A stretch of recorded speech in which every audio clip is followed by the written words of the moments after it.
Welcome to Traveler's Tales. I am your host, Greg Alonzo. Today I will be your guide through history as we take a look at the Knights Templar, the soldiers of Christ.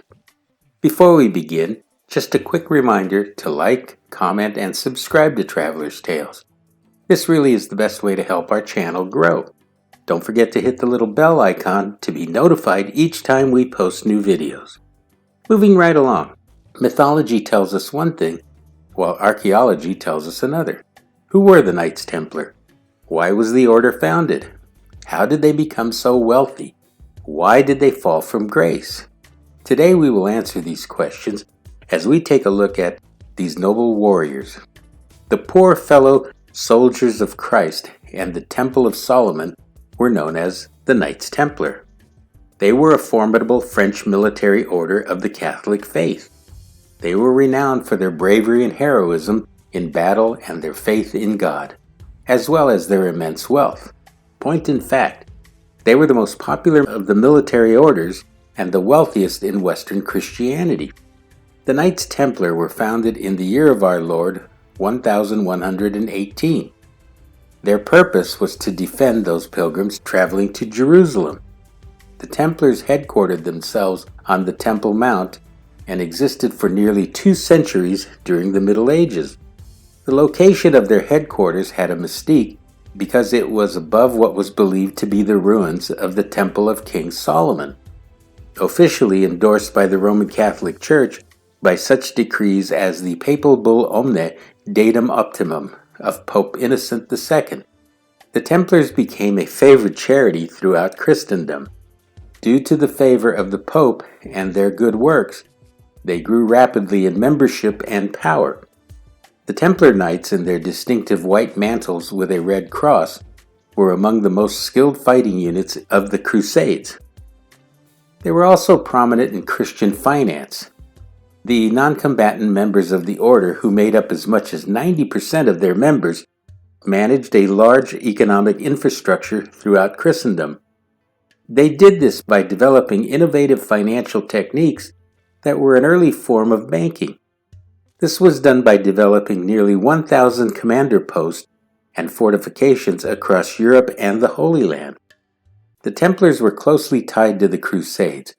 As they became unable to secure the holdings in the Holy Land, support for the order faded. Rumors about the Templars' secret initiation ceremony created distrust. King Philip IV of France, who was deeply in financial debt to the order, turned this distrust to his own advantage. In 1307, he pressured Clement V, the newly elected pope, to have many of the order's members in France arrested. He also did not hesitate to have them tortured into giving false confessions. This resulted in many Templar knights being burned at the stake. Under further pressure, Pope Clement V disbanded the order in 1312.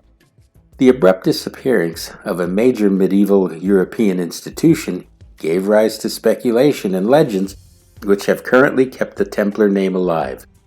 What was behind King Philip IV's plot to take action against the Templars? According to many historians, the king borrowed heavily from the Templars to support his war with England. Due to his predicament, the king decided to put pressure on the church to come to his aid by taking action against the order. At dawn, on Friday the 13th, October 1307, a date that helped influence the superstition, but not necessarily the origin of popular stories about Friday the 13th. King Philip IV ordered the arrest of scores of French Templars to be apprehended. Among them was the Templar Grand Master Jacques de Mornay. The arrest warrant read, "God is not pleased. We have enemies of the faith in the kingdom."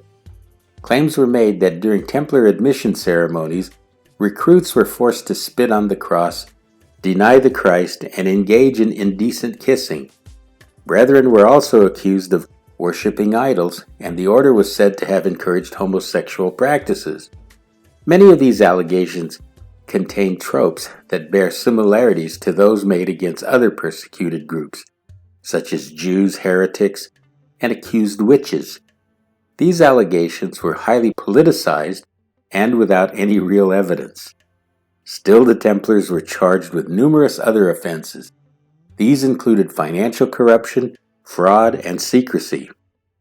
Many of the accused confessed under torture to these charges. With regard to idolatry, the Templars were charged with worshipping a mummified severed head of a figure known as Baphomet. One theory put forth is that this was the head of John the Baptist. Relenting to King Philip's demands, the Pope issued a papal order on the 22nd of November to instruct all Christian monarchs in Europe to arrest all Templars and seize their assets. The Pope then called for papal hearings to determine the Templars' guilt or innocence. Once freed of the Inquisitor's torture, many Templars recanted their confessions. Why was Pope Clement so willing to help King Philip? At that time, the popes lived and ruled from France. The king also threatened Pope Clement with military action unless he complied to the king's wishes.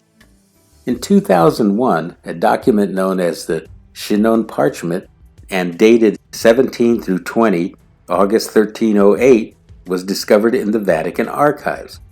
The record shows that Pope Clement absolved the Templars of all heresies in 1308 before formally disbanding the order in 1320. Those Templar knights who confessed under torture were restored back to the sacraments and to the unity of the Church.